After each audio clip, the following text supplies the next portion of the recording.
here. Welcome to the first episode of Ghost Variations. What I thought I would do while we're all confined to quarters is basically serialise my novel Ghost Variations in what may end up being quite a long series, because I don't want to keep you all too long per episode. It'll probably pan out at about 15 minutes a go. And there are 300 pages in the book, so it's quite long. But we don't know how long we're going to be up against this situation, so I thought might as well go for it. Now, Ghost Variations is based on what I really believe is the strangest detective story in the history of music. It tells the tale of how the great violinist Jeli Daranyi, who was Hungarian but lived in London, came across in a rather startling way the existence of a violin concerto by Schumann that had never been heard in anybody's lifetime. And she went about tracing it, and then events began to spiral, because this was 1933 and Hitler had just come to power, and of course the concerto is in Berlin. And now I don't want to tell you what's going to happen, but I want to take you back to the very beginning of the book. And here we go. I hope you enjoy it. Thank you. Prologue. The 16th of February, 1938. She stood at the side of the stage, invisible to the audience, violin in one hand, bow in the other, her eyes half closed against the brightness above. A thrum of expectation was reaching her from the gathered listeners in the auditorium. Outside, in Regent Street, snow had been falling when she arrived. Now it felt like a benediction. Her dress was white and silver, bright and pure, as if she were taking her first communion. This concert would be unlike any other she had given. During one concerto by a composer of genius, a piece nobody here had heard before, she must prove that every note she had played, every letter she had written, every pain she had battled, was worthwhile for its sake. Half an hour to learn whether she was still herself, still strong after the past year's turmoil, still there to command the concert platform that used to be her true home. Alone, inward, she summoned one spirit and asked for his blessing. In art alone, she remembered, we find salvation. Ready, Jeli? Adrian was beside her, calm on the outside, but who knows, perhaps as tumult-ridden within as she felt. Ready. He stood aside to let her walk on stage first. She crossed herself, then stepped forward into the light. Part 1, 1933. Chapter 1. Jeli Daranyi's assistant, Anna Robertson, seemed to enjoy keeping her employer's feet attached in some small way to the earth. By the time their Eastbourne hosts called them downstairs for drinks, a frost was forming on Anna's bedroom window. Jeli, though, had dressed for dinner in a crimson evening gown with a fashionable, deep-scooped back that exposed her shoulder blades. She had spent enough of her childhood in the 19th century to cherish a lingering nostalgia for its flamboyance and poetry. Jeli, you'll catch your death, Anna protested. She preferred a plain skirt, court shoes and cardigan. Tonight it was buttoned up to her chin. Suffering from a chronic cough and a slight fever, she had been asleep for 2 hours while Jeli was practising. Last night, Jeli had performed the Brahms violin concerto in nearby Hastings. Today, she could not rest. Another concert ahead meant more music to prepare. Jeli, though, was pleased to see Anna looking a little brighter. Darling, don't worry about me. I just want you to feel better. The dining room was warm, the fire smouldering in its grate beneath the mantelpiece. There, a silver frame held a photograph of Charles and Mary Southern's 2 sons, who had both fought at Mons in 1914. One body was never returned. The other boy came back with an uncontrollable twitch of the head and neck, unable to speak. After 2 months in a nursing home, he disappeared one night, trawling a nearby lake for evidence. They discovered he had found peace at last in its waters. The window panes multiplied Jelly's slender image skimming across the lamplit hallway, the gleam catching her necklace, a gift from a long-ago admirer. 10 or 15 years ago, scarcely a day would pass without a delivery boy on a bicycle bringing flowers, a parcel, or invitation to a dance, and Jelly loved dancing. Many weeks, what with concerts, salons and dinner parties, she had seen in the dawn 3 or 4 times. This year, at the end of May, she would be 40. Part of her still felt no older than she was in 1916, on the day before she heard that Frederick Septimus Kelly had died. Jelly de Rani! Charles welcomed her with a mock ceremonial bow as she swept in.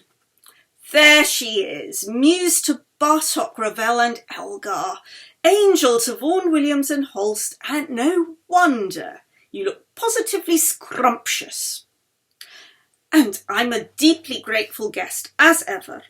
I don't know how many years I've been staying with you after concerts now. I've lost count, and the more it is, the happier we shall be.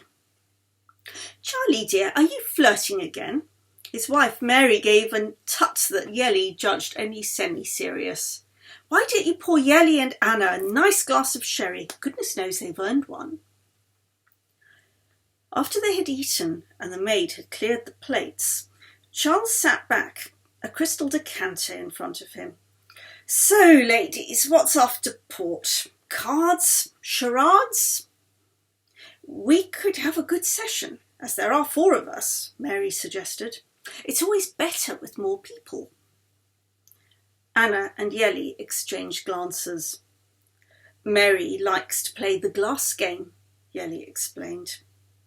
Load of rubbish, but if Mary gets a kick out of it, I don't mind, Charles declared. Who knows, these supposed spirits might even tell us something useful this time.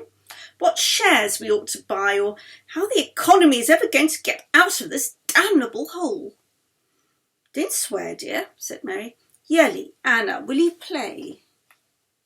They both hesitated, Jelly fidgeting with the cross at her throat.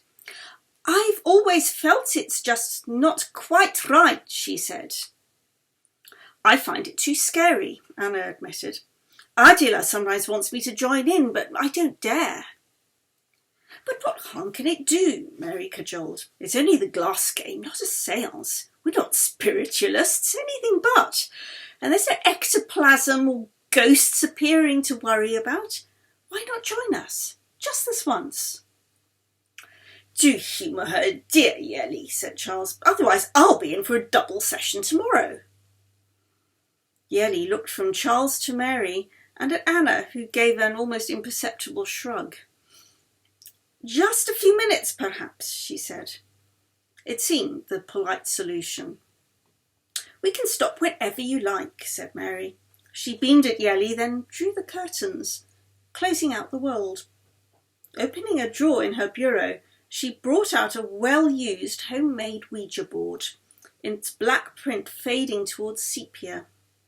The letters of the alphabet were marked on it in a white semicircle of 2 rows. The numbers up to 9, plus 0, in 1 row beneath, as well as the words yes on one side, no on the other, and goodbye at the bottom. This she placed in the centre of the table, with a small planchette pointer on top. Finally, she extinguished the candle and lit 1 lamp. Dim lighting would aid concentration. In the glow, Jelly saw the faces of her companions turn to gold, while their surroundings melted into the darkness. They took their seats, 2 on each side of the table. Very gently, Mary instructed. Everyone rest 1 finger on the pointer. Whatever happens, don't push. Let them move it. As they wish. I'll ask the questions. a while, the pointer stayed immobile. Then, beneath their fingers, it gave the slightest shudder. "Is there anybody of friendly intent who would like to talk to us?" Mary intoned, and as they watched, the pointer began to slide over the board towards the letter N. "Are you doing that?" Yerli mouthed at Anna. "No, it's just moving on its own. How on earth—" "Mary, it's you," Charles accused. "No, it is not. Hush, please." Mary was officious, noting down the letters Notquite. "Sometimes I'm not quite here either," Yerli tried to joke. "They're having fun with us, so let's have some fun with them, or whoever is moving the pointer this time. Let's ask some real questions. The stock market's volatile as hell, so will the Dow Jones move up or down tomorrow?" The pointer spun from letter to letter. FTSCV. "Gibberish," said Mary. "Let's keep on."